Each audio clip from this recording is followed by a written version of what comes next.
Assalamualaikum warahmatullahi wabarakatuh. Selamat pagi Baraya Prayang TV, Sampurasun Baraya. Gimana nih kabarnya Baraya di rumah? Mudah-mudahan selalu ada dalam keadaan sehat walafiat. Seperti biasa pada pagi hari ini kita akan mengulas, menyajikan informasi seputar wilayah Priangan Timur di edisi Jumat 20 Juni 2025. Tidak terasa setelah kemarin kita sudah melalui Hari Raya Idul Adha, kita sekarang sudah berada di akhir bulan Juni nih, menuju awal bulan Mei. Tapi di informasi kali ini kami banyak menemukan informasi yang informatif sekali dan tentunya menarik untuk kita bahas, termasuk di halaman utama. Para orang tua, guru, juga para siswa yang akan melanjutkan ke jenjang berikutnya tentu sudah mengetahui informasi yang sedang ramai hari ini, yaitu informasi terkait SPMB dimulai, waspada calon jual beli kursi sekolah favorit. Nih, kenapa kok ada istilah jual beli kursi gitu ya? Kita akan bacakan dulu informasinya. Seleksi penerimaan murid baru atau SPMB untuk tahun ajaran 2025-2026 mulai digelar. Ribuan orang tua dan juga calon siswa mulai berebut kursi di sekolah negeri favorit melalui jalur zonasi prestasi dan afirmasi. Nah, kita ketahui Baraya kalau memang jalur untuk masuk ke sekolah menengah atas atau sekolah menengah pertama itu memang dilalui dengan beberapa jalur.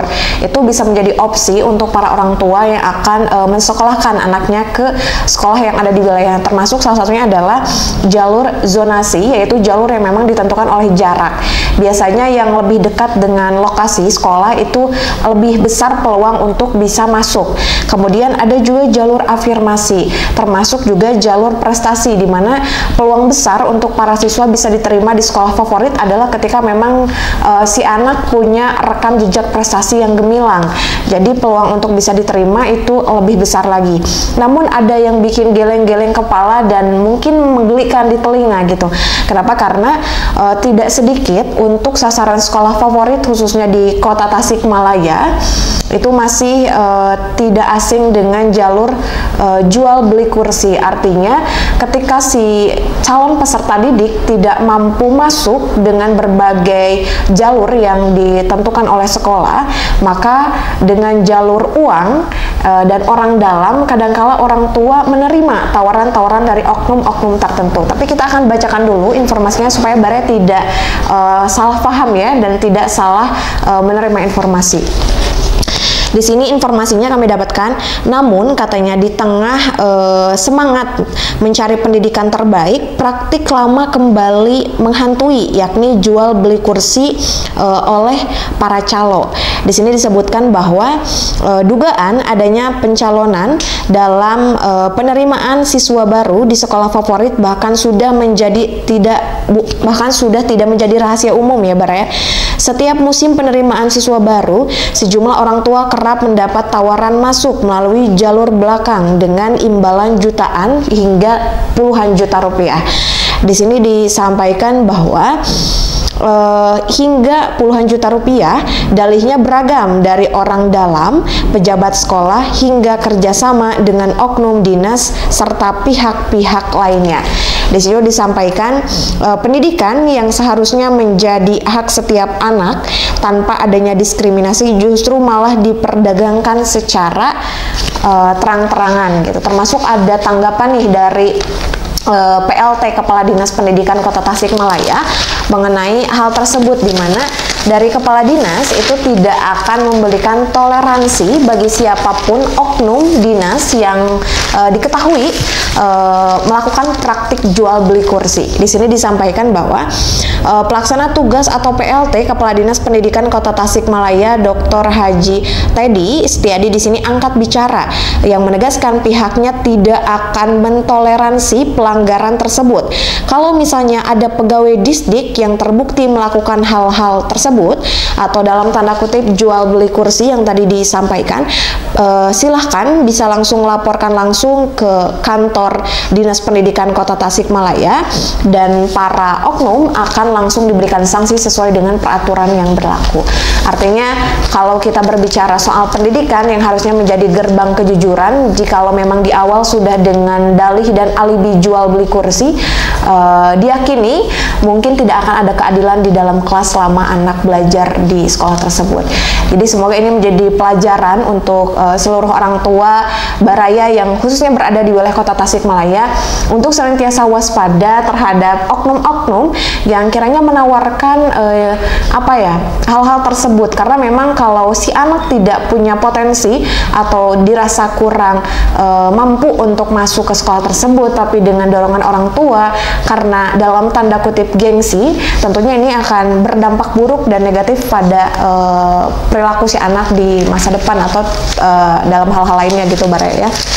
Dan kami juga ucapkan selamat untuk beberapa siswa yang memang sudah keterima di beberapa sekolah yang memang dengan jalur SPMB ini. Ada beberapa jalur yang memang kalau tidak salah dari informasi yang kami dapatkan ini sudah ada pengumuman gitu. Dan mudah-mudahan untuk anak-anak yang sudah mulai keterima di beberapa sekolah ini mudah-mudahan bisa menjalankan aktivitas pendidikannya dengan baik dan tentunya bisa kedepannya membawa perubahan untuk Kota Tasikmalaya khususnya. Kemudian kita akan beralih juga Baraya setelah informasi tersebut ke informasi di wilayah masih Kota Tasikmalaya. Di sini ada informasi Tasik Cerdas jadi program pemerataan pendidikan, Wali Kota apresiasi Baznas. Kenapa nih kok ada program pemerataan pendidikan? Kita akan bacakan dulu informasinya. Dalam rangka menyambut tahun ajaran baru 2025-2026, Badan Amil Zakat Nasional atau Baznas Kota Tasikmalaya di sini menyalurkan bantuan pendidikan kepada 1.000 anak yatim dan keluarga kurang mampu. Di sini disampaikan bahwa setiap anak menerima bantuan tunai sebesar 250.000 yang memang merupakan bagian dari program unggulan Baznas bertajuk Tasik Cerdas. Di sini disampaikan bahwa penyaluran dilaksanakan dalam kegiatan yang memang telah berlangsung di RM Saung Gunung Jati pada Rabu 18 Juni 2025 yang dihadiri oleh pimpinan daerah di Kota Tasikmalaya. Di sini disampaikan bahwa bantuan ini diharapkan bisa membantu anak-anak yang memang kurang mampu untuk kebutuhan awal masuk menuju Indonesia Emas 2045.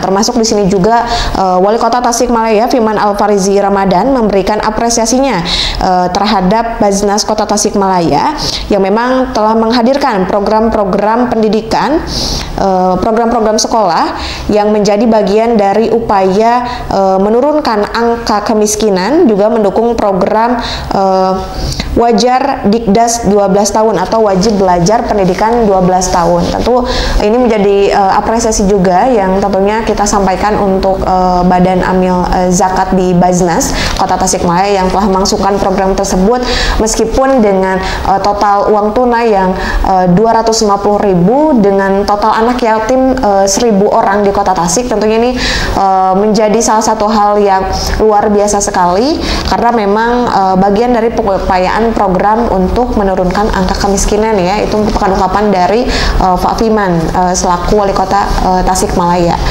Dan selanjutnya Baraya kita akan beralih ke informasi masih di Kota Tasikmalaya. Di sini informasinya sempat disampaikan juga di hari kemarin, di mana mini soccer pererat silaturahmi jurnalis dan pemerintah Kota Tasikmalaya. Ini ada strategi baru nih dari Dinas Komunikasi dan Informatika Kota Tasikmalaya, Diskominfo Kota Tasik, dengan pemerintah Kota Tasikmalaya, di mana suasana keakraban tampak menyelimuti lapangan mini soccer Siloka di Jalan Letnan Harun pada Rabu 18 Juni 2025 sore. Di sini jajaran pemerintah Kota Tasikmalaya bertanding dalam laga persahabatan melawan tim awak media katanya. Di sini disampaikan bahwa di balik laga tersebut yang bertajuk Ngamumule Kota Tasik, Tasikmah Nu Urang, Ngamumule Kota Tasik, Tasikmah Nu Urang. Itu tersimpan upaya serius untuk membangun kemitraan strategis antara pemerintah dan juga insan pers. Baraya juga bisa melihat di layar kami, ini adalah potret kepala daerah kita Firman Alfariz Ramadan dengan wakilnya ya Pak Diki Chandra yang memang terlihat seperti berada di lapangan mini soccer dengan menggunakan seragam lengkap untuk bermain ya. Di sini disampaikan bahwa Kepala Dinas Komunikasi dan Informatika atau Diskominfo Kota Tasikmalaya, di sini Haji Hanafi menegaskan bahwa kegiatan tersebut menjadi agenda rutin yang dirancang sebagai jembatan komunikasi antara antara dua pihak penting dalam pembangunan daerah. Pemerintah juga di sini dengan media bukan hanya pertandingan olahraga. Ini cara kami untuk menyatukan semangat membangun kota. Media adalah mitra strategis dan penyambung informasi. Nah, maka hubungan dengan harmonis harus terus dijaga juga ditumbuhkan. Tentunya bermain bola itu adalah hal yang menyenangkan ya untuk para laki-laki juga bapak-bapak yang memang suka dengan dunia persepak bolaan. Nah, dengan adanya kegiatan mini soccer yang dengan tujuan untuk mempererat silaturahmi antara jurnalis dengan pemerintah, tentu ini menjadi hal yang strategis sekali untuk dilakukan karena menjadi program rutin yang dilakukan untuk mempererat tali silaturahmi antara pemerintah dengan pers gitu. Nah, mudah-mudahan dengan adanya hal ini nanti di kemudian hari tentunya menjadi salah satu hal yang akan menjembatani dalam segala hal ya, sehingga akan ada kemajuan yang signifikan dalam hal informasi ataupun hal-hal yang lainnya, karena memang kalau sudah ada hubungan yang harmonis tentunya hal-hal yang berkaitan erat dengan publik juga akan terus mendorong kemajuan ya, khususnya untuk Kota Tasikmalaya. Itu saja Baraya untuk informasi ulas berita pada hari ini di edisi Jumat 20 Juni 2025. Tentunya untuk tidak ketinggalan informasi yang menarik lainnya, Baraya bisa langsung pantengin kanal, portal, dan YouTube kita di YouTube Prayana TV, dan nantikan informasi berikutnya khususnya untuk SPMB yang hari ini sedang ramai sekali diperbincangkan, dan mudah-mudahan untuk informasi yang kami sampaikan bisa bermanfaat. Mohon maaf apabila ada kesalahan dan kekurangan. Nun wa qalami wa mayasturun wallahul muwaffiq ila aqwamit thoriq. Wassalamualaikum warahmatullahi wabarakatuh.